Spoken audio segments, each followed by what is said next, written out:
List आपको पता होना चाहिए कि मैं कल क्या पढ़ रहा हूँ। मतलब ऐसा नहीं कि आप सुबह सो के उठ गए फिर सोच रहे हो कि यार आज एफएम करूं। अरे नहीं यार, आज भी welcome back to another video. इस वीडियो में हम बात करेंगे एसएससी जेईई 2025 को लेके। तो भाई देखो, ये वीडियो आपके लिए बहुत इंपॉर्टेंट होने वाली है, क्योंकि भाई सीबीटी 1 का पेपर हो चुका है और आप सभी को सीबीटी 1 में अप्रोक्स आपके मार्क्स पता चल गए हैं। और कट ऑफ भी आप मान के चलो कि 120 के प्लस वाले बच्चे तैयारी कर ही रहे होंगे। तो भाई इस वीडियो में मैं बात करूंगा किन बुक्स को आपको फॉलो करना चाहिए, किन मॉक टेस्ट को आपको देना है, आपका स्टडी प्लान क्या होगा, कैसे आप मतलब अपनी जो आगे की 2-3 महीने की प्रिपरेशन है वो कैसे करेंगे ताकि आप पहले अटेम्प्ट में एसएससी जेईई 2025 को निकाल लें। तो स्टार्ट करते हैं इस वीडियो को। तो गाइस देखो, सबसे पहली बात है मेंटल प्रिपरेशन। भाई ऐसा नहीं है कि केवल आपकी किताबी ज्ञान है, आपको आपने क्वेश्चंस लगा रखे हैं तो आपका एग्जाम निकल जाएगा। भाई बिल्कुल ऐसा नहीं होता है। आपको मेंटली प्रिपेयर रहना है कि आपको एग्जाम निकालना ही निकालना है। क्योंकि देखो, मेंटल जो प्रिपरेशन का रोल है वो भाई जो अपना पढ़ाई है ना, जिससे आप पढ़ाई कर रहे हैं 8 घंटे 5 घंटे, भाई उससे ज्यादा इंपॉर्टेंट पड़ जाता है। क्योंकि भाई कितनी भी आपकी तैयारी है, अगर आप मेंटली प्रिपेयर नहीं है तो आपका एग्जाम नहीं निकल सकता। पहला है ओनली सीपीडब्ल्यूडी। भाई कई बच्चे ऐसे हैं जिनके माइंड में अभी चल रहा है कि भाई देखो बीआरओ तो मिल ही जाएगा, ठीक है, एमईएस देख लेंगे, एमईएस मिलता है तो ठीक है, नहीं तो बीआरओ में सीट बहुत ज्यादा है तो इस बार बीआरओ ले लेते हैं, अगली बार तैयारी करेंगे सीपीडब्ल्यूडी की। तो भाई अगर आप भी तैयारी कर रहे हैं किसी भी गवर्नमेंट जॉब की, लाइक एसएससी जेईई सीबीटी 2 या फिर आरआरबी जेईई, तो टेक्स्ट बुक आपके लेके आए पैसा वसूल सेल, जो कि 28 से 31 दिसंबर तक चलेगी, जिसमें आपको yearly text book pass pro 263 रुपये का मिलेगा।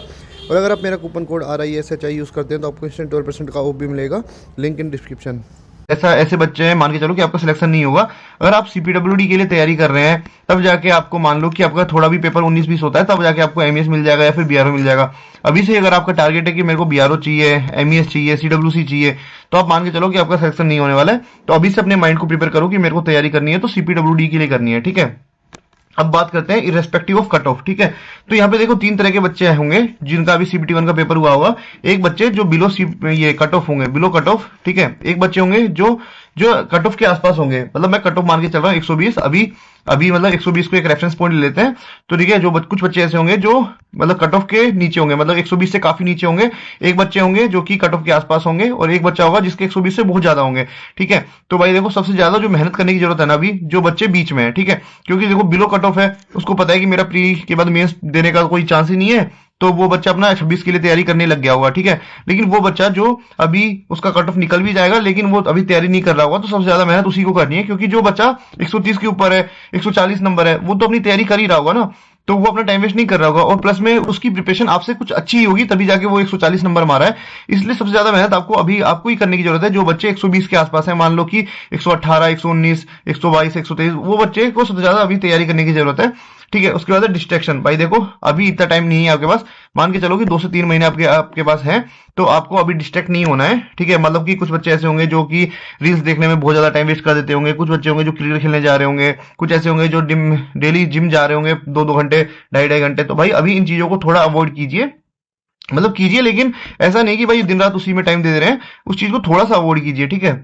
फिर चौथा है फाइंड एंटरटेनमेंट इन स्टडी। भाई मतलब कि आप पढ़ रहे हो तो आपको मजा आना चाहिए, ये नहीं कि बर्डन नहीं लगना चाहिए आपको कि भाई यार पढ़ाई कर रहे हैं लेके किताब, मतलब किसी को दिखाने के लिए आप किताब लेके बैठ जा रहे हैं, ऐसा नहीं। आपको मजा आना चाहिए पढ़ने में, ठीक है। अगला है कमिटमेंट एंड कंसिस्टेंसी, ठीक है। और मैनेजमेंट, इन दोनों को मैं एक में ही कंक्लूड कर देता हूँ, ठीक है। मतलब कि सीन क्या है कि भले ही आप डेली 4 घंटे पढ़ रहे हो लेकिन आप कंसिस्टेंट रहो।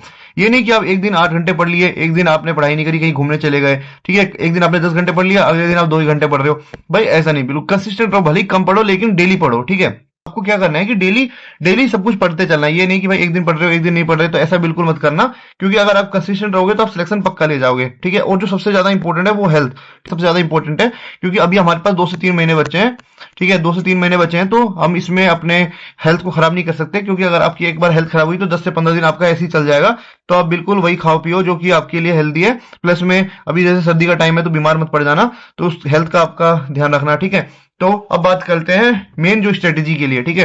तो देखो, ये 2024 का पैटर्न है। तो देखो, इसमें बीएमसी पूछा गया है, थ्योरी के क्वेश्चन 11 है, इसके अंदर न्यूमेरिकल 1 पूछा गया है, मैथ द कॉलम का 1 क्वेश्चन है, असेसन रीजन का 1 क्वेश्चन है, स्टेटमेंट के 3 क्वेश्चन है। टोटल देखो तो बीएमसी से 17 क्वेश्चन है, ठीक है। उसके बाद बात करते हैं ट्रांसपोर्टेशन की। तो 5 क्वेश्चन थ्योरी के हैं, 3 न्यूमेरिकल के हैं, 1 match the column, assertion reason का 1 और स्टेटमेंट का 2 क्वेश्चन। टोटल 12 क्वेश्चन पूछे गए ट्रांसपोर्टेशन से, ठीक है। एफएम और एचएम, इससे थ्योरी से 6 क्वेश्चन पूछे हैं, न्यूमेरिकल से 2 क्वेश्चन पूछे हैं, असेसर रीजन का 1 क्वेश्चन है। टोटल 9 क्वेश्चन यहाँ से भी देखे गए हैं। सेम इरिगेशन और हाइड्रोलॉजी दोनों इंक्लूडेड है इसके अंदर, टोटल 9 क्वेश्चन इसमें भी देखे गए। सोइल मैकेनिक्स में देखे तो 9 क्वेश्चन यहाँ भी देखने को मिले थे। सर्वे से भी 9 क्वेश्चन देखने को मिले थे। एस्टिमेशन से देखोगे तो 9 क्वेश्चन देखने को मिले थे। आरसीसी से देखो तो आप 8 क्वेश्चन आपको यहाँ मिले। एनवायरमेंट में अगर आप देखते हो तो 7 क्वेश्चन आपको यहाँ भी देखने को मिलेंगे। स्टील में 6 क्वेश्चन आपको देखने को मिलेंगे। सोमोटोस में आप देखते हो कि 5 क्वेश्चन आपको यहाँ पे देखने को मिले, ठीक है। अब देखो मैं यहाँ पे ये बताना चाहता हूँ कि देखो सबसे ज्यादा जो इंपॉर्टेंट है ना आपके लिए अभी CBD2 में, वो है आपका बीएमसी। तो भाई बीएमसी को बहुत अच्छा कर लो, ठीक है। अब बहुत अच्छा कैसे करोगे, देखो अब यहाँ पे आपको एक चीज देखने की जरूरत है कि थ्योरी के 11 क्वेश्चन है और स्टेटमेंट के 3 क्वेश्चन है, ठीक है। ये आपका कहां से कवर होगा, तो भाई ये आपका कवर होगा ईएससी के पीवाईक्यू से। क्योंकि देखो ईएससी के पीवाईक्यूज में क्या सीन है ना कि स्टेटमेंट के क्वेश्चंस बहुत आते हैं। तो ये मान के चलो कि क्या पता आपका क्वेश्चन एज इट इज उठ के आ जाए, या फिर ये भी हो सकता है कि जो क्वेश्चन वहां पे थ्योरी में पूछा गया है वो आपका एसेशन रीजन में दे दे। तो भाई ईएससी के पीवाईक्यूज तो आपको इसमें लगाने ही लगाने हैं, ठीक है। आगे मैं सोर्सेज बताऊंगा क्या क्या करना है, लेकिन एक बार ऊपर ऊपर से मैं एक बार व्यू आपको बता देता हूँ, ठीक है। तो आपको ईएससी के पीवाईक्यूज तो आपको लगाने ही लगाने हैं। और भाई अभी ऐसा भी नहीं है कि आपके पास टाइम नहीं है, ये नहीं है, वो नहीं है। आपका एसएससीबीटी 1 का पेपर हुआ है और आपने सब कुछ पहले से पढ़ा हुआ है, तो आपके लिए बस रिवीजन है। आपको क्वेश्चन प्रैक्टिस करनी है जितनी ज्यादा हो सके, क्योंकि नया तो कुछ पढ़ना ही नहीं है ना आपको, ठीक है। तो अब आगे बात कर लेते हैं एग्जाम स्ट्रेटेजी की, ठीक है। तो एग्जाम स्ट्रेटेजी में मैं सबसे पहले मैंने लिखा है 3 ब्लैंक पेपर स्ट्रेटेजी, ठीक है। अब भाई कई लोग को ये पूछेंगे कि भाई ये 3 ब्लैंक पेपर स्ट्रेटेजी क्या है। तो भाई देखो आप अपने जहां पे भी आप पढ़ाई करते हैं ना वहां पे 3 ब्लैंक पेपर चिपका दो, ठीक है। मान लो मैंने ये अपने सामने वाली स्टडी टेबल पे ब्लैंक टेबल ये 3 ब्लैंक पेपर चिपका दिए, ठीक है। पहले में आपको लिखना है डेली रूटीन, मतलब कि आपका रूटीन आपके पास होना चाहिए कि मान लो मैं 9 बजे सो के उठ रहा हूँ, 9 से 12 बजे मैंने पढ़ लिया भाई स्टील पढ़ ली, ऐसे मतलब कि मैंने पूरा पूरा मेरा जो टाइम था ना पूरा दिन मैंने अपना शेड्यूल कर दिया कि ये इतने बजे मैं ये पढ़ूंगा। पूरा अपना रूटीन फिक्स है कि मैं इतने बजे बाहर जाऊंगा या फिर मैं इतने बजे मोबाइल चलाऊंगा, मतलब जो भी है आपका आप एक बार एक स्टडी प्लान बना लीजिए, ठीक है। उसका जो सेकंड जो आपका ब्लैंक पेपर है उसमें आपका होनी चाहिए स्ट्रेटेजी। स्ट्रेटेजी बोले तो कि मान लो कि आपको पता होना चाहिए कि मैं ईएससी के पीवाईक्यूज लगाऊंगा, ठीक है। इसके बाद मैं मान लो कि मैं यूथ की यही लगा रहा हूं या फिर आप टेक्स्ट बुक की बुक लगा रहे हो, जो भी आप लगा रहे हो यह आपका बिल्कुल पहले से प्रिपेयर होना चाहिए कि क्या क्या सोर्स मेरे को फॉलो करना है, मेरे को ये टेस्ट देना है। तो आपकी स्ट्रेटेजी आपके दिमाग के सामने होनी चाहिए कि मेरे को ये चीजें फॉलो करनी है। तो एक ब्लैंक पेपर में ये भी कर लीजिए। तीसरा जो ब्लैंक पेपर है उसमें आपको लिखना है कोर्स कंप्लीटेड पर डे, मतलब कि आपको ऐसा लिख देना है कि मान लो आप यहाँ पे टिक मार दिया, सोई लिख दो, ये लिख दो, वो लिख दो, पूरा जितने भी सब्जेक्ट है ना सारे एक बार लाइन से लिख दो, ठीक है। और इसके आगे लिख दो, मतलब ऐसे ब्लैंक से ये कॉलम बना लो, ठीक है। इसमें यहाँ पे लिख दो कि ईएससी पीवाईक्यूज, ठीक है। इसके आगे लिख दो आप कि मान लो टेक्स्ट बुक लगा रहा हूँ, मान लो आपका जैसे टेक्स्ट बुक के क्वेश्चंस कंप्लीट हो गए तो आप टिक मारते चलो। जैसे जैसे ये टिक भरते जाएंगे ना आपको कॉन्फिडेंस आता रहेगा कि भाई यार कि मतलब मेरी पढ़ाई चल रही है। और बाई चांस टाइम कम बचा है और ये पूरा खाली पड़े हैं सारे, तो आपको लगेगा कि यार पढ़ने की जरूरत है, तो इससे आपको एक मोटिवेशन मिलेगा, ठीक है। इसके बाद बात कर लेते हैं टेक्निकल पैकेज की, ठीक है। तो टेक्निकल पैकेज बोले तो टेक्निकल पैकेज मतलब आपको टेक्निकल कैसे कंप्लीट करना है, ठीक है। तो टेक्निकल कंप्लीट करने के लिए आपको क्या करिए कि दो सब्जेक्ट उठा लीजिए, ठीक है। 2 सब्जेक्ट आपने उठा लिया, अब आपको क्या करना है कि 2 सब्जेक्ट जो उठाया उसके अब सारे क्वेश्चंस आपको लगाने हैं, ठीक है। जितने भी क्वेश्चंस हो गए उतने ज्यादा क्वेश्चंस आप लगाइए, ठीक है। उसकी बेसिक थ्योरीज है ना जो शॉर्ट नोट्स आपने बना रखे होंगे जो उसको करिए, ठीक है। और मैं 2 सब्जेक्ट इसलिए बोल रहा हूँ क्योंकि आपका इससे जल्दी सिलेबस खत्म होगा और आप बोर नहीं होंगे एक सब्जेक्ट पढ़ते पढ़ते, ठीक है। और सिलेबस जो आपका सिलेबस है वो भी आपका जल्दी आप खत्म कर पाओगे, ठीक है। इसलिए 2 सब्जेक्ट को लीजिए और इसमें आप एक चीज को एड ऑन कर दीजिए कि आप जैसे 6 दिन नया पढ़िए प्लस में 1 दिन आप रिवीजन के लिए रखिए। क्योंकि इससे क्या होगा ना कि मान लो आप नया पढ़ते जा रहे हो तो पुराना भूल जाओगे, तो 1 दिन आप रिवीजन के लिए भी इसमें रख लीजिए, जिससे आपका क्या होगा कि टाइम टू टाइम आप रिवीजन भी करते जाएंगे, ठीक है। इसके बाद बात कर लेते हैं भाई बुक्स के लिए। तो भाई किन बुक्स को अभी आपको फॉलो करनी चाहिए वो मैं आपको एक बार बता देता हूं। तो आपके पास होनी चाहिए ईएससी की पीवाईक्यूज वाली बुक, ठीक है। ये आपको लगानी है, ठीक है। इसके बाद आपको ये लगानी है यूथ की एई, ठीक है। यूथ का एई का मैं एक अल्टरनेट बता देता हूँ, टेक्स्ट बुक वाली एई वाली बुक, ठीक है। इसमें क्वेश्चंस बहुत ज्यादा है। अगर किसी के पास यूथ की एई की बुक हो तो आप यूथ की एई वाली बुक ले लेना, नहीं बुक है तो आप टेक्स्ट बुक की एई वाली बुक ले लेना, क्योंकि इसमें नंबर ऑफ क्वेश्चंस कम है टेक्स्ट बुक वाली में, लेकिन रिपीटेड क्वेश्चंस कम है, ठीक है। तो आप टेक्स्ट बुक वाली को भी फॉलो कर सकते हैं। ये जितने भी बुक्स मैं बता रहा हूँ ना इसका मैं लिंक मेरे डिस्क्रिप्शन में मिल जाएगा, तो आप वहां से भी परचेज कर सकते हैं। और अगर आपके पास है पहले से तो आप मत खरीदना, ठीक है। इसके बाद बात कर लेते हैं, आपके पास होनी चाहिए स्मार्ट स्कैन, ठीक है। स्मार्ट स्कैन बोले तो भाई काफी अच्छी किताब है, क्योंकि मैंने इसको देखा है। तो इसमें सीन क्या है ना कि जैसे मान लो आप कोई सब्जेक्ट पढ़ रहे हो, सोइल मैकेनिक्स पढ़ रहे हो, ठीक है। आपने क्या किया, थ्योरी पढ़ रहे हो, मान लो आपने ये लाइन स्किप कर दी, ठीक है, क्योंकि आपको ये बोरिंग सी लगी। लेकिन अगर आप यही चीज स्मार्ट स्कैन में पढ़ते तो आपको सारे लिखा हुआ है। जैसे एक थ्योरी दी हुई है, इसके नीचे लिख दिया एसएससी जेई 2022, ये एक लाइन दे दी, इसमें लिख दिया बीपीएससी एई, तो आपको पता होगा कि ये लाइन भाई बीपीएससी के एग्जाम में आया हुआ है। ऐसे लिख देगा आरबीओएनएल, मतलब कोई भी एग्जाम का नाम लिख देगा और वो लाइन लिख देगा, तो आपको पता होगा कि ये चीजें तो भाई पेपर में पूछी गई है। तो इसलिए ये वाली बुक इंपॉर्टेंट हो जाती है, क्योंकि जितनी भी थ्योरी है ना किसी भी एग्जाम में अगर पूछी गई होगी तो वो इसके नीचे लिख देता है कि किस एग्जाम में पूछी गई है, ठीक है। इसके बाद अगर बात करें ये 2 बुक अभी मैंने 3 बुक बता दी, ठीक है। इसके बाद एक बुक आती है फिंगरप्रिंट, अगर वो लेना है तो लो, नहीं तो फिर मत लो, ठीक है। मेन आपके पास होनी चाहिए ईएससी की पीवाईक्यूज वाली बुक, ठीक है।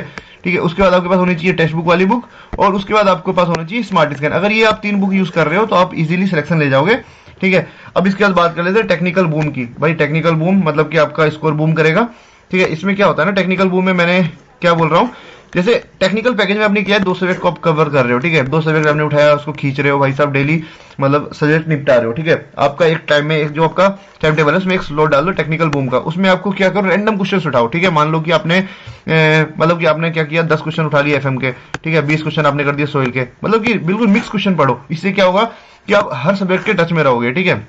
मान लो आपने शॉर्ट नोट्स पढ़ लिया, आपने 10 पेज शॉर्ट नोट्स के पढ़ लिए एफएम के, 10 पढ़ लिया आपने सोइल के।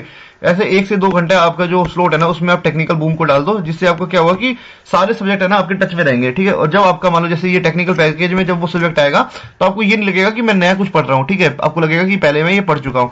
तो ये चीज भी एक काफी इफेक्टिव हो जाती है टेक्निकल बूम वाली चीज। अगर आपका जैसे टाइम कम है और आपको ज्यादा से ज्यादा कवर करना है तो ये टेक्निकल बूम बहुत अच्छा है, ठीक है। उसके बाद विश लिस्ट, आपको पता होना चाहिए कि मैं कल क्या पढ़ रहा हूँ। मतलब ऐसा नहीं कि आप सुबह सो के उठ गए फिर सोच रहे हो कि यार आज एफएम करूं, अरे नहीं यार आज बीएमसी कर लेता हूँ, ऐसा बिल्कुल नहीं। विश लिस्ट आपके पास होनी चाहिए कि मेरे को कल क्या पढ़ना है, कैसे पढ़ना है, सब कुछ आपके पहले से प्रिपेयर्ड होना चाहिए, सब प्लान आपके दिमाग में पहले से ही होना चाहिए, ठीक है। इसके बाद बात कर लेते हैं मॉक टेस्ट की, क्योंकि भाई जो आपका सिलेक्शन दिवाएगा वो मॉक टेस्ट भी दिवाएगा, ठीक है। मॉक टेस्ट से क्या होगा, मान लो आपने सारी चीजें पढ़ ली, ये चीज मैं बोल रहा हूँ इसने आपने फॉलो कर ली, लेकिन आप टेस्ट ही नहीं दे रहे हो तो भाई साहब कोई मतलब ही नहीं है, ठीक है। तो आपको क्या करना है कि मॉक टेस्ट जितने ज्यादा हो सके उतने ज्यादा मॉक टेस्ट दो, ठीक है। मैं तो कहूंगा भाई अभी से ही सप्ताह में 1-2 टेस्ट देने लग जाओ, क्योंकि सारी चीज आपने पढ़ रखी है भाई सीवीटी 1 में, तो आप 1-2 टेस्ट अभी से देने लग जाओ, ठीक है। लेकिन जब एग्जाम 1 महीने बचेगा आपको इतने ज्यादा टेस्ट दे देना है कि मान के चलो कि जितने भी क्वेश्चन है ना, क्योंकि देखो भाई आपने टेक्निकल पैकेज में क्वेश्चन लगा लिए, टेक्निकल बूम लगा लिए, ईएससी के क्वेश्चन लगा लिए, सब कुछ लगा लिया, मॉक टेस्ट आपने इतने दे दिए कि जो भी एग्जाम में क्वेश्चन आएगा आपके लिए नया नहीं होना चाहिए। आपको ये लगना चाहिए कि सारे क्वेश्चंस मैंने किए हुए हैं, और एक्यूरेसी आपकी बढ़ जाएगी मॉक टेस्ट से, ठीक है। जो गलती आप करते हो छोटी छोटी वो गलती आप वहां पे नहीं करोगे। आपको मॉक टेस्ट ले लेना है टेक्स्ट बुक का, क्योंकि टेक्स्ट बुक भाई बहुत अच्छे टेस्ट बनाता है, ठीक है। साथ में आप अगर और भी टेस्ट लगाने हैं तो आप एनसीएस की भी टेस्ट सीरीज ले सकते हैं, वो भी अभी अच्छी बना रहा है टेस्ट सीरीज, ठीक है। उसके अलावा तो मुझे कोई टेस्ट सीरीज अभी नहीं दिख रही है, अगर कोई होगी तो मैं टेलीग्राम चैनल पे आपको बता दूंगा। और अगर आपको कोई भी पीडीएफ वगैरह के रिगार्डिंग कोई भी डाउट्स है या फिर कुछ भी पूछना है तो आप मेरे टेलीग्राम चैनल पे मुझसे पूछ सकते हैं, और वहां पे आपको पीडीएफ वगैरह भी मिल जाएगी। और वीडियो को लाइक जरूर करें, चैनल को सब्सक्राइब जरूर करें। तो मिलते हैं आपसे अगली वीडियो में, तब तक के लिए गुड बाय।